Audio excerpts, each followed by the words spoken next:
Hello hi friends, welcome to Susmira viewer. ఈరోజు నేను నా డ్రెస్సెస్ అనేవి బీరువాలోవి తీసి సర్దబోతున్నాను. అవి మీతో కూడా షేర్ చేసుకుంటున్నాను. నా డ్రెస్సెస్ ఎప్పటివో ఇవి కొన్ని పార్టీ వేర్ ఫ్రాక్స్, కొన్ని క్రాప్ టాప్స్ అనేవి మీతో షేర్ చేసుకుందామని, వాటితో కొన్ని మెమరీస్ ఉన్నాయండి. అందుకని నేను మీతో షేర్ చేసుకుందాం అనుకుంటున్నాను. అలాగా సర్దుతున్నాను కాబట్టి. కానీ వీటిలో కొన్ని అసలు వేసుకొని కూడా ఉన్నాయండి.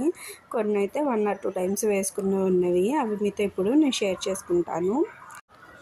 ఈ ఫ్రాక్ అయితేనండి long frock, full party wear type ఉంటుంది. ఇది నేను మా అన్నయ్య రిసెప్షన్కి వేసుకుందామని తీసుకున్నా అండి. కానీ అది వేసుకోలేదండి. ఊరికే జస్ట్ ట్రై చేశాను. అక్కడ నేను తీసుకున్నది బీసెంట్ రోడ్ రూపమ్స్లో అండి. ఇది నాకు 2000 అలా అరౌండ్ పడింది. తీసుకొని కూడా ఒక 3 years అవుతుందిలేండి, 2 or 3 years అవుతుంది. కానీ అలా అసలు వేసుకోలేదండి. ఇది నాకు కొంచెం నెక్ దగ్గర డీప్గా వచ్చేసి